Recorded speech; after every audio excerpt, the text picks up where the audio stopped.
listening to She Rises, a podcast dedicated to women who are ready to stop settling and start living their lives by design. If you're ready to talk about the stuff that weighs you down and get practical advice on everything from your health, body image, spirituality, relationships, and personal growth, then you're in the right place. Hello, I'm Giovanna Capozza, your host, master coach, spiritual teacher, and mind-body expert, and I'm on a mission to unsettle women all over the world. Are you ready to rise?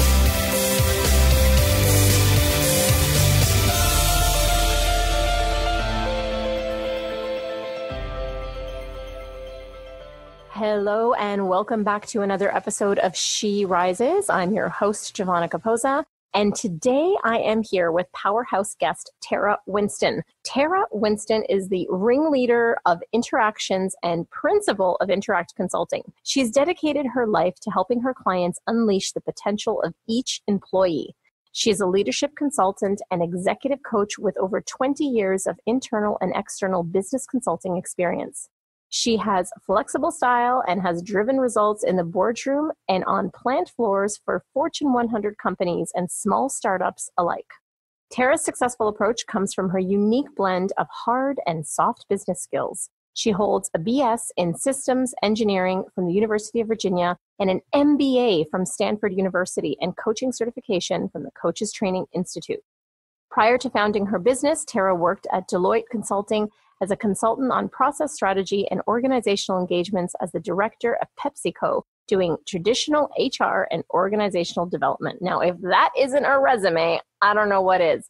I was blown away just by Terra's breadth of experience, but just also by her. I mean, you'll see in the show, she is my soul sister. She's got amazing personality, and she's a wealth of wisdom for entrepreneurs. And in particular, in this show, we talk about women transitioning into entrepreneurship and getting aligned with your values and having those be the guiding factors in your life. This show is great. I hope you enjoy it. Please don't forget to come over to SheRisesPodcast.com after the show. Check out the show notes and hey, leave us a comment and start a conversation there. You can also join us on the Facebook group at She Rises Podcast Tribe on Facebook, and the link to that will also be in the show notes. Hope you enjoy the show. Hey, Terra, welcome to the show. I'm so excited to have you on She Rises. Oh my God, I'm so excited to be here. Thank you. Yeah, I am just blown away. I just introduced you with all your background, and I'm still sort of blown away at all the amazing accomplishments you have and what you're bringing to the world and just what you're representing for women. You're amazing. I just have to tell you that right off the top.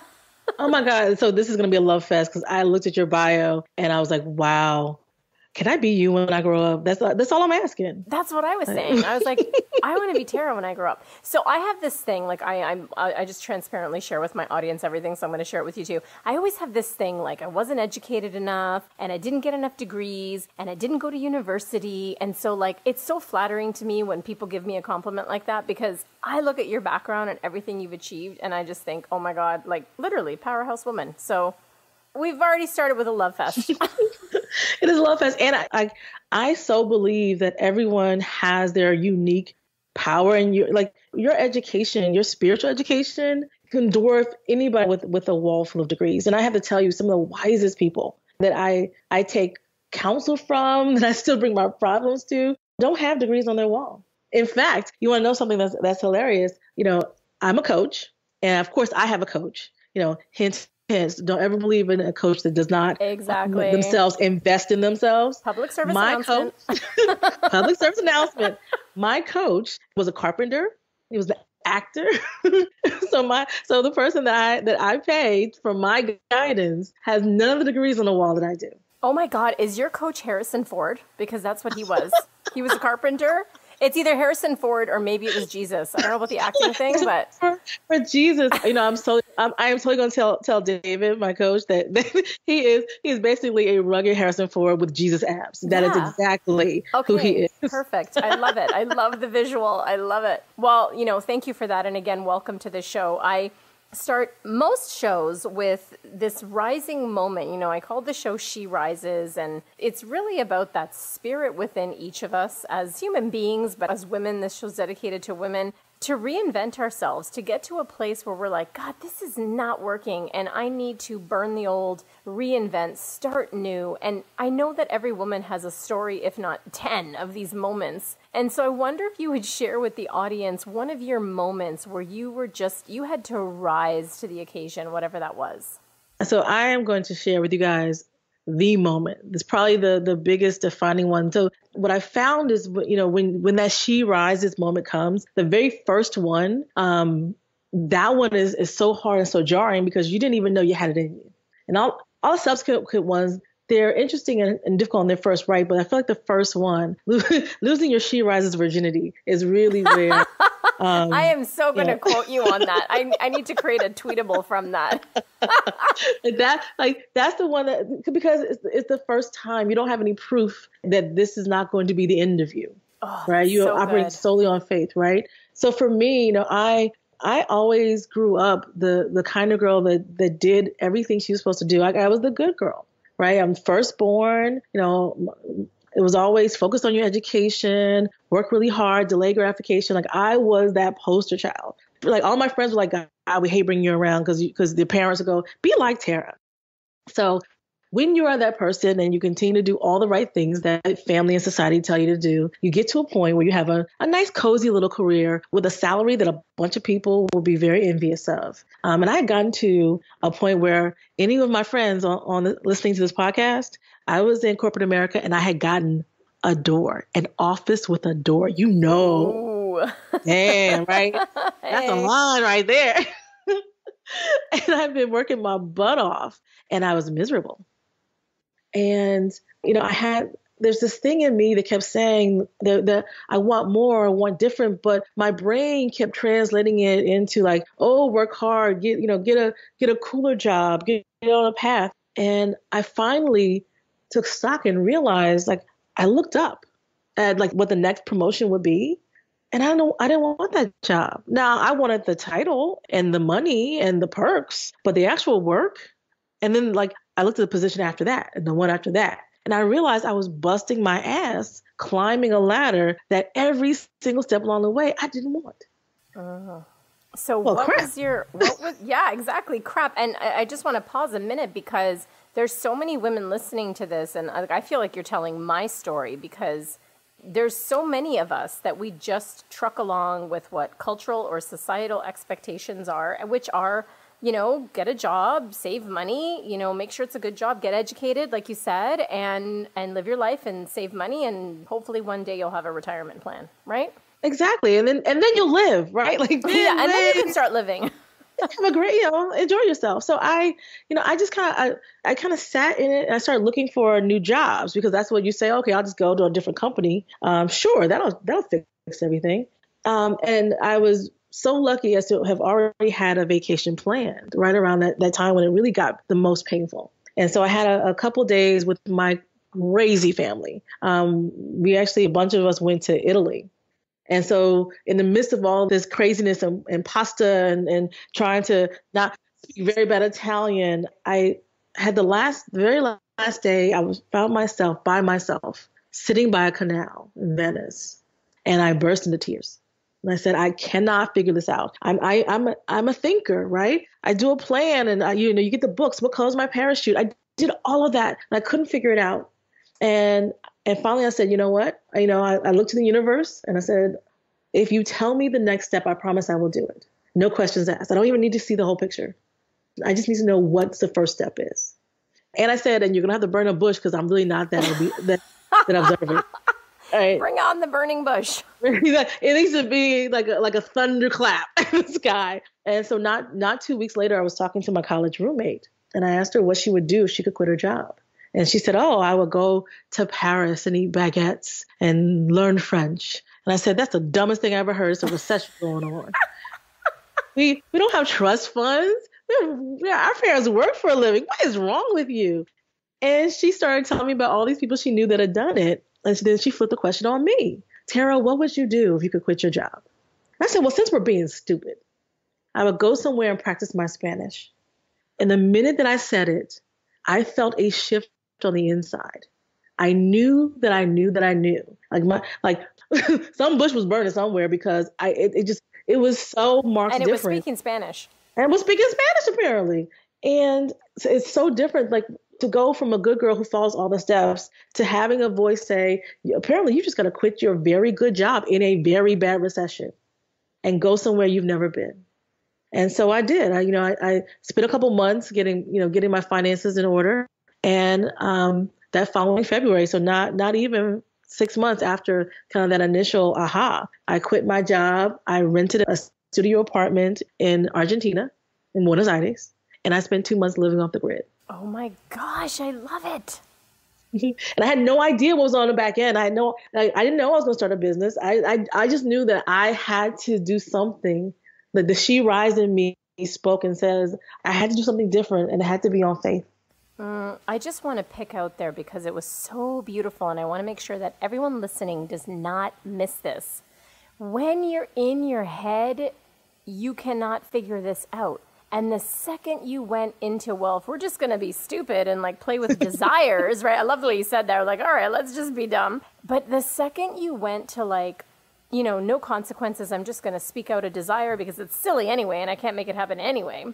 When you got in touch with that desire, something inside of you went, ah. Oh. Mm-hmm. And I want to pin that moment for everyone that's listening because we don't let ourselves go there, especially if you're an ambitious, motivated, high-achieving woman. We are in our head all the time.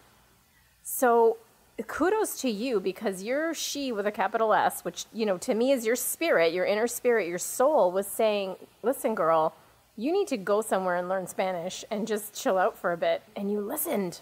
Absolutely. And what I now know, and then, this is after, years of kind of being away from it and now coaching people, is that voice, that part of you has been there all the time.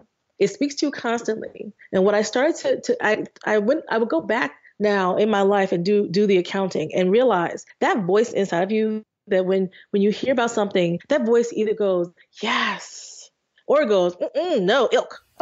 Exactly.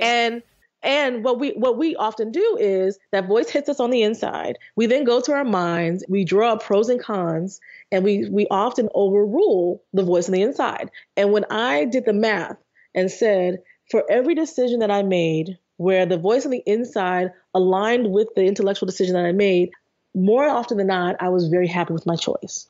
And every time when I made the intellectual choice to override that feeling on the inside, oftentimes I wasn't happy with the outcome. And I started to see that it wasn't just, that capital She is actually wisdom. It's, neuroscience will say that it is the part of you that is processing your experiences. It's not a gut feel, is not some magic mystical thing. It is your inner wisdom. Yeah, absolutely. And wisdom is a she for sure. She's definitely female. I want to piece out here too for the people listening, because your story is, it's so similar to mine. Like I did the whole check all the boxes, did all the thing, looked around, realized this is not for me. And I took a year sabbatical and I went to Mexico to practice my Spanish. Man. So, and there's people online that are like, oh, I just picked up and I left my job and I created a new life. And it's almost become this like marketing cliche thing. And I want to break it down for people listening. Like, it's not that easy. It's like there's preparations to be made, not everyone can pick up and do that. And also not everyone needs to. So tell us a little bit. I heard you say I took 2 months to kind of prepare my financial situation. Like, what does one need to do, in your opinion, to prepare themselves to go on a journey within themselves like this? Well, I definitely think the very first question is kind of really look at your finances and be very honest about what you need. I had a mortgage at the time, and like I said, I don't necessarily have parents that can bail me out, and if I get too deep in a hole, I wanted to be very realistic about it. So to this day, people ask me kind of, well, did you start off with a business plan or with that? And I didn't. But what I also recognize is that I own all of my decisions. And there's power in that. And I'm not going to be embarrassed or ashamed of that. And so first thing I did is I looked at my bank account. I looked at where my savings were. And I'm a very big proponent for people to make sure that you've got enough of a cushion so that if you lose your job or anything else, because there's freedom in not being so strapped. So for anyone, that you don't have that, start building it in small ways. But so I looked at my bank account and I drew two red lines. And I said, if I go below this first red line, I should really start looking for a job. Right. So no matter what happens, I can start looking for a job. And then I made another one much lower than that. And that line I called Alaska is lovely this time of the year. Oh my God, tell us about that. Because that line said, okay, look, you deplete your resources, get over your ego, put a domino sign on your car and start delivering pizzas, go and move to a place that you may think you don't want to live for a salary that you think is less than what you desire. But the idea is, okay, this thing that we've done hasn't panned out the way we want to. And now let's take responsibility. And there's nothing like a smart woman or man, whoever's listening to this podcast, a smart person who is willing to work can find a job. Now, it may not be what you used to do. It may not be how much money you want to make, but you can find something to kind of help you rebuild. And so for me, having those two lines were really important because I didn't have to constantly second guess, okay, is it time to stop now? Okay, I'm scared. This isn't working, or it's not happening as fast as I thought. I didn't have to renegotiate every day with fear. Oh, I love that. I didn't have to renegotiate every day with fear. That is so good. I love that you had those two lines. I had similar lines. My line was not Alaska's great this time of year, but I did get to a place where I was like, damn it, I am a resourceful, intelligent woman. And if I gotta go work at Starbucks just to fund my dream happening and just keep going, I'm gonna do it. I don't care. You have to get over the shame and the whole whatever the identity was of what you did before and what your title was, Yeah, and people get caught up in this ego and feeling like some things are worthy work and some things aren't. I will tell you, there's a woman that I know, she got into all the tech jobs right at the height of the tech boom. And then it busted. And so it seemed like every year she would go to a job and they would fall apart and she had to find another job. And so finally, after being on that cycle for a while, she stopped and said, I never even wanted this. I really want to work in entertainment. And she kind of picked up, drove to LA with all her possessions, started sleeping on couches and knocking on doors. And I said to her, where did you find this resolve? And she said, one of the best things that ever happened to me was losing my job over and over again. Because you realize, the worst has happened. And then I found a job. Okay. And I will survive, right? And I will survive. And that's the piece, this idea of okay, well, what will happen to me? Well, you'll become a barista. And if it's not Starbucks, it'll be, the whatever the Starbucks competitor down the street is. And if that doesn't work, you'll work in a library. There's McDonald's is hiring.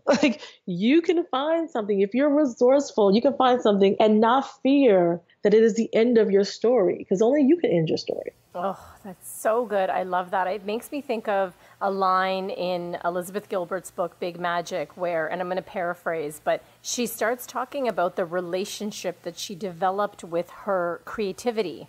And she told her creativity, she promised it, I will never, ever, ever make you support me. I will support you. I will do whatever I need to do to support you coming alive. And she had 3 jobs while she was trying to be a writer. And there is no shame in that. In fact, you mentioned this earlier, your creativity and your enjoyment of life in the moment and all of that, none of that can come out if you're living in fear. Not at all. But I'm also a huge believer in the other side, right? There will be some people who will look at that choice and say, you know what? I kind of like my house. I kind of like my stuff. I kind of like these things. And if that's the case, there's nothing wrong with having a value around a certain way that you want to live, but don't choose it out of fear, right? If that's the you that you want, own it, love it, and then find other ways to speak to those parts of your soul. Oh, that is the ultimate truth right there that you just said, is whatever you choose is fine. Just don't choose it out of fear. Absolutely. I love watching people bridge kind of their current who they are and who they want to be. And you end up with these interesting configurations. So maybe you can't go all the way to writer because you're not willing to do what it takes. Because that's really what we're talking about. For every dream you have, it's just a matter of how much are you willing to give. And there are things that I would love, I'm not willing to do. And that's okay, right? I'm very happy with my choices. I would say the same thing for you. So if you're like, I would love to be a writer like Miss Gilbert, but I'm not willing to kind of do that. I need my creativity to support me. Then You look at pivoting into a job where writing is part of it, right? There's lots of creative writers, there's content marketing, right? So you find that space that has the right amount of dreams and compromise to live the life that you want. Really good. Yeah, so good, because what we tend to do, I find, is we make things like either or instead of it's both and. And it's not a black and white issue. There are tons of shades of gray in here, ladies. So let's talk about that a little bit, because you deal a lot with women who they're entrepreneurial. And you also work a lot with women who are still in corporate. They're still in jobs, and maybe they're transitioning and maybe not. Maybe they're feeling that funk within what they're currently doing, and they want to transition somehow. And so let's talk about the both and. Let's talk about how we can take that itching, burning, that thing, right, that's inside of us that's going, oh, like, I don't know, like, the promotion sounds great, but how do you encourage women to really show up for themselves in that way and look at the stuff that our head keeps saying, no, just don't look behind that curtain. Don't look there. Don't look at the desires and dreams. It's dangerous. So one of the things I think we are so disconnected from our values. And, values, a lot of times people think of mom and apple pie, like, yeah, I'm an upstanding citizen. Those are my values. But values really are the things that drive you, that we all crave. And they're different. Some people have a super high value for creativity, and others it may be for nature. And for some people it may be for collaboration or accomplishment, achievement. And, if you're trying to think through some of your values, you really only have to type values lists in Google, and you'll get lists and lists and lists of some things for you to see what resonates. Why that's important is that will give you a place to start looking at your life and your job to see the places where it's working and where it's not. And so before you're like, okay, well, clearly I am miserable, I must start a business. Or clearly my business isn't working, let me go back and get a job in somebody's corporate. Getting clear on your values, you'll start to see, maybe I would like this job, but I need more autonomy. And if that's the case, then let's try to get that. Let's see what happens and see what your soul is saying there. See where your desires land. Because what I've found is oftentimes it gets masked in the fact that we are dissatisfied in some other arena. So, to give an example, and I've used this in a bunch of places. I spoke to someone and she was looking for a job in Singapore. She was living in LA at the time. And I was like, wow, that's kind of cool. What do you love about Singapore? And she said, I've never been. And I was a little bit confused. Okay, well, how'd you pick Singapore? She said she had read about it. And this is a woman who had kids in high school, was going to uproot her whole family to try to find a job in Singapore. And as we kept talking, I realized that she had a huge value around adventure. And her life had gotten so humdrum. And because she was looking for a job and had this other itch around adventure, she was trying to wrap everything up into one little ball and make a one-size-fit-all situation. So now the job was going to solve all her problems.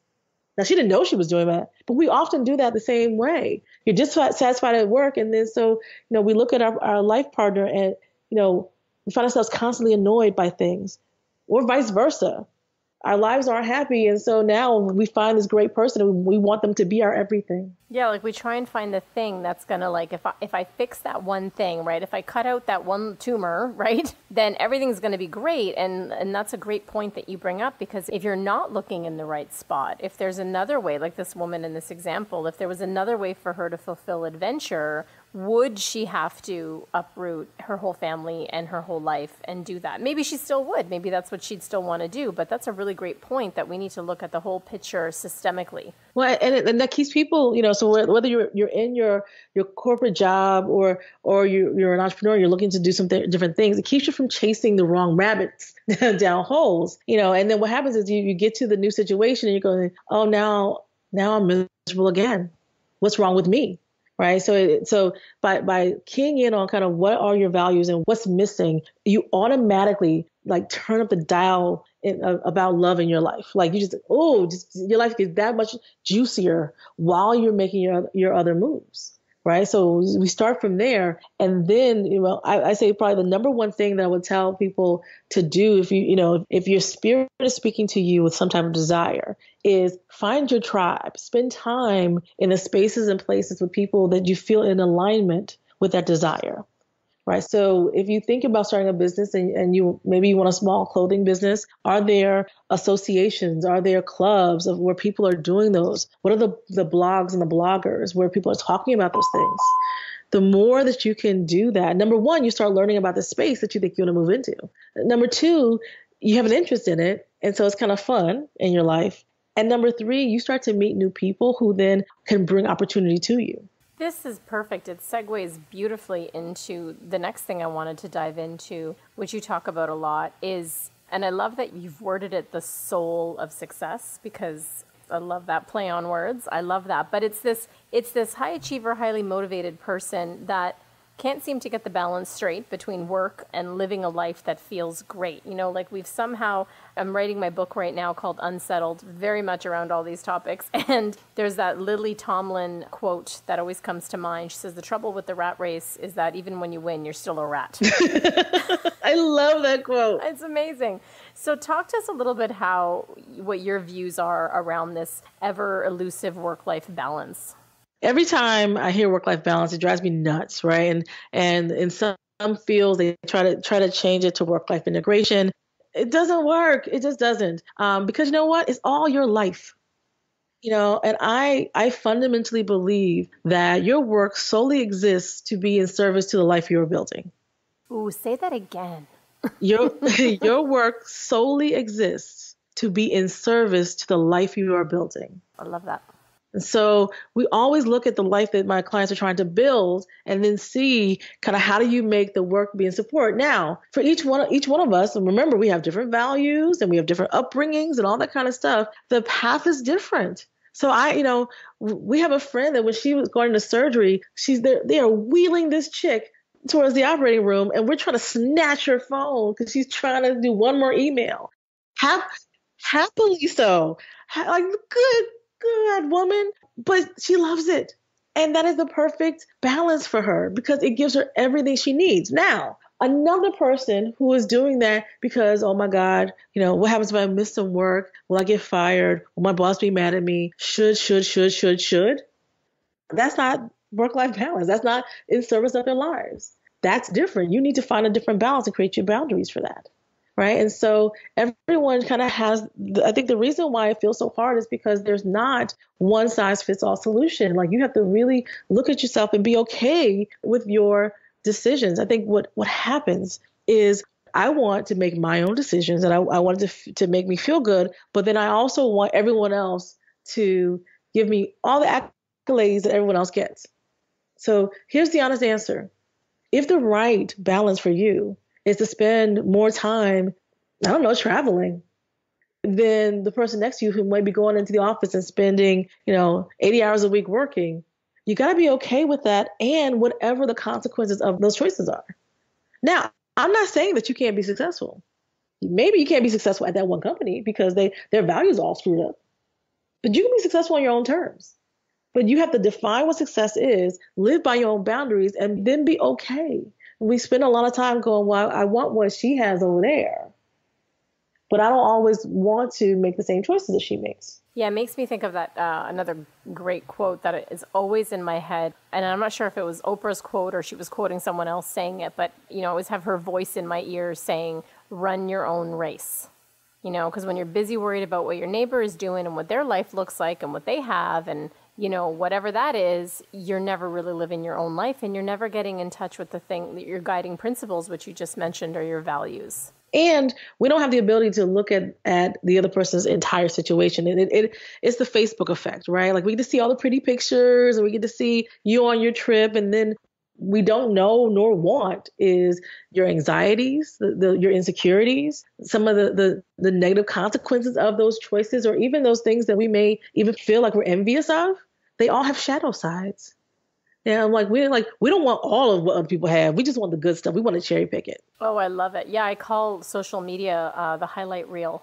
I remember years and years ago, it was over 3 years ago, I was living in Australia and I had gone through a breakup and just shitstorm. I was just in the most worst place of my life. But, I was posting pretty pictures of the things I was doing and the adventures I was having. And I remember talking to a friend who I hadn't talked to in a little bit. And I told her, like, it's just been awful and I've been so depressed and whatever. She's like, oh my God. She's like, I had no idea.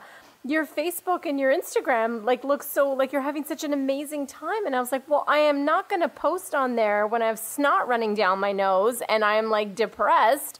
And it was so indicative of our time. It's like, we don't even check in with people anymore. It's just we see what's going on in the highlight reel and we're like, yeah, they're good. No problem. Exactly. Like, it's faux connectivity. Yeah, absolutely. Absolutely.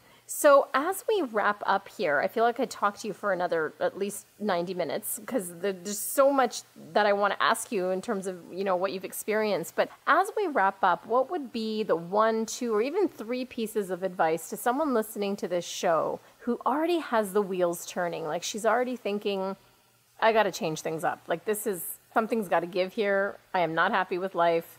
Something's got to give. Well, where would you tell her to start? I would start with your confidence. So much of this, the reasons why we sit for things that are less than what we deserve, less than what we desire, is because we think we're not ready. We're not ready. We can't do it. And I gotta tell you, there are people doing amazing things that don't have the backgrounds. There are people making money every day that are delivering results that are not as good as what you do. Like, it's amazing. This barrier that we put up saying that I can't is a wall that holds us back. So if you do nothing but work on the fact that, yes, I can, like I can, and if I can, I can figure it out. Right. And sit in that. To know that if a desire is given to you and you, again, truly reflect on it. Now, there's a lot of wants, right? And a lot of envy. And you can say, well, I want what this person wants. But then you realize, kind of like I did with my career path, I don't really want that job. I wanted the perks, right? That part. So even if I were to pursue that, that wasn't the right path because I didn't want the it. Right? Like, when you find something that you want the it of, that you want, just be it. Be it, and it is yours. You can do this. You are ready. You're smart. You can figure it out. And if you're confident, you can convince someone else that you can do it too. You do that one thing and you can go anywhere you want to go. I love that. So confidence, work on that. I'm just thinking back, I'm reflecting back on my own life as I hear you speak. And what kept me back, I think, for most of my entire life, and even now it's always a work in progress, but for most of my entire life, when there was these moments where I ended up settling, I ended up just doing the thing that you do because you just have to do it, right? Mm-hmm. It was because I didn't believe in myself. It's because I didn't have the confidence that I could do it. And I love that was your number one, literally just the standalone thing, is start with believing in yourself and start with finding the confidence in you that, you can succeed. And at the very least, like, die trying, right? Like, just exactly. Just have it in you. Yeah. I speak from my own experience. Like, I was very good at getting ready. I was always getting ready. Like, and I would read another book. I would take another class. I would, get myself and do everything but move forward. I love that. I have a degree in getting ready, I think. So I do have a degree in that. Yeah. No, it's so true. It's like I'm getting ready to get ready. It's just, exactly. That's another level down. It is so true. So much so, when I first kind of was starting my business, I was working with a coach, and he forbade me to write a business plan because he said, I know what you're going to do. It's going to be beautiful and fabulous. It's going to take you forever. And the one thing you won't do is pick up the phone and ask someone to buy something from you. He said, so go out, and this was the time when Kinko's still was a thing. Go to Kinko's, make a card, invite someone to lunch, and say, this is what I'm looking for. Do you know anyone that needs my services? Like, that's how my business started, because he knew that I would get ready to get ready. I love it. So the moral of the story here, ladies, who everyone's listening, and gentlemen, because I have men that listen to the show too, is start before you're ready. Yes. You probably won't ever be ready enough in your own head. Absolutely. And we wait to be ready. It's like, you wait to be prepared to be a parent or prepared to be an entrepreneur. I can go back and look at my journey and say, I was basically thrown into entrepreneurism because I got laid off of my cushy job and, couldn't talk about what I did for a living because I was under top secret clearance and, couldn't find a job. And I thought, oh, well, now's as good a time to start a business as any. I had a mortgage and car payments and all that stuff. And, I used to look back and go, God, if I didn't start like that, it would have been different. And I would have, maybe I would have gotten successful faster. But when I think back now, I wouldn't have ever started unless I got a kick in the ass to do it. And that is so many people's story, or something opens up and it's an opportunity that you can't miss. And then you're like, wow, I would have gotten more ready if I had known this was coming. No, and no one is ever ready. And you know what? All the getting ready never prepares you for what you walk into. Totally. Yeah, it totally doesn't. It totally doesn't. So everyone listening, just go out and do it. I love it. I love it. Oh my God, Terra, it was such a pleasure to speak to you, to have you on this show, to have you educate us and fill us in on your world a little bit. I totally feel like you're a soul sister, and our journeys have been, as much as they look different, have been very, very similar. And I'm so, so grateful for you to coming on the show today. Oh, this has been a blessing. I wish we had 5 more hours. We have even more conversation, but and thank you for having this podcast. I didn't have this when I was going through mine, and it's so easy to feel alone. So thank you for helping us know that we're not alone on this journey. Yes, absolutely. And next time I'm in Chicago, we're going to go for coffee, girl, because we have a lot more to talk about. Ooh, coffee and a little bit of Bailey's in there because it's going to be a good talk. Okay, cool. We'll have an evening coffee. Thanks so much, Terra. Oh, my pleasure. Are you ready to launch into that next thing? You just know there's something inside of you that's been poking and pecking away at you. Maybe it's that still small voice that was whispering to you this entire show saying, it's time for something new. It's time for an up level. And you know that whatever your job is or your career or even your business is not cutting it. You've been living in your head too long and you haven't connected to that essential part of you, your living soul that has all the answers you need. Well, are you ready to go on an adventure for your mind, body, and soul? I hope you are. I've launched a brand new women's retreat in Bali that is especially for you. My partner and I from Sky High Coaching, Janelle Ryan, and I have been working for months now putting together this amazing, amazing retreat. And it is created with you, the ambitious woman, in mind.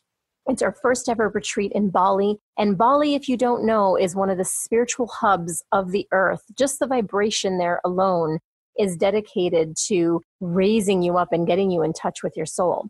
I would love to invite you to check out the page, see if this is right for you. If you're not sure, we could arrange a conversation. But check out the page. We'll have the link in the show notes. Come on over to SheRisesPodcast.com. Click on the link in the show notes for the Bali retreat and find out all the information there. And like I said, if you're not sure and you have questions, we could arrange a time to speak. Otherwise, this is my open-hearted invitation to you, the woman who does and thinks too much and is ready for the next phase. Hope you join us.